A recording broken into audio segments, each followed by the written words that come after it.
आपण हिंदू म्हणून आपल्या या महाराष्ट्रामध्ये भूमिका अशी सरळ स्पष्ट ठेवली तर कोणालाही काय फरक त्याचा पडत नाही। ईव्हीएमच्या नावाने आमचे कसे विरोधक बोलतात,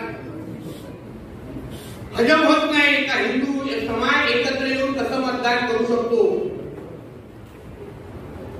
आमच्या तर हेच बाहेर येतात मतदान करायला, हिंदू समाज येऊ शकत नाही। ईव्हीएम वर दोष देतात, अरे हे लोकांना ईव्हीएमचं फुल फॉर्मच कळलं नाही। हिंदू समाजाने कुठल्या विचाराने मतदान केलं कळलंच नाही। ईव्हीएमचा अर्थ आहे एव्हरी वोट अगेन्स्ट मुल्ला। अरे म्हणून आम्ही ईव्हीएम वरून निवडून आलोय ना, कुठे बोलतो ईव्हीएम म्हणूनच निवडून आलोय। अरे 3-3 आमदार बसले केले ईव्हीएमने, हे देऊ टाका ब्रेकिंग मागवा।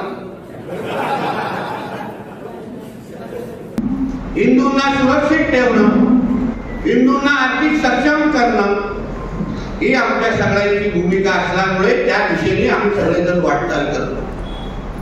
आणि मग या हिंदू राष्ट्रामध्ये वावरणारा प्रत्येक नागरिक जो ह्या आपल्या देशाला आपला देश म्हणत असेल, जो ह्या तिरंग्याला सलाम ठोकत असेल, जो आमच्या बरोबर उभं राहून वंदे मातरम म्हणत असेल, तो ह्या राष्ट्रामध्ये निश्चितपणे आमच्याबरोबर राहू शकतो।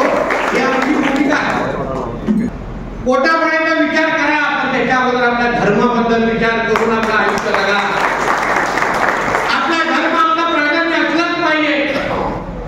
ज्यांच्या विरुद्ध आपण आवाज उचलतोय, ज्यांच्या विरुद्ध आपण हे आवाज पेलतोय, ते लोक विचार करतात का आपल्याबद्दल? ते लोक घेतात का आपल्या बाजारपेठामध्ये येऊन विकत काय? ते लोक विचार करतात का बाबा जो व्यवसाय करायचा आहे मी सगळ्यांबरोबर करू असं विचार करताना कधी बघितलाय? लोकप्रतिनिधी आणि नेते जर बसले व्यासपीठावर, निवडणुकीच्या अगोदर असंख्य लोकांना आम्ही मदत करतो, सेवा करतो, आयुष्य वाचवतो, मगर मतदानाची जेव्हा वेळ येते तेव्हा पहिला हमारा धर्म फिर मतदान असं करून आम्हा लोकांना एक तरी मतदान पडतं काय विचार? आता खाडे साहेब बोलले कर्जा पद्धतीने तिथे भगवा झेंडा तिथे उंच ठेवताय, ही भूमिका सरळ स्पष्ट असते पाहिजे। त्याच्यामुळे इकडे तिकडे नाही, प्लस मायनस नाही, 19-20 नाही।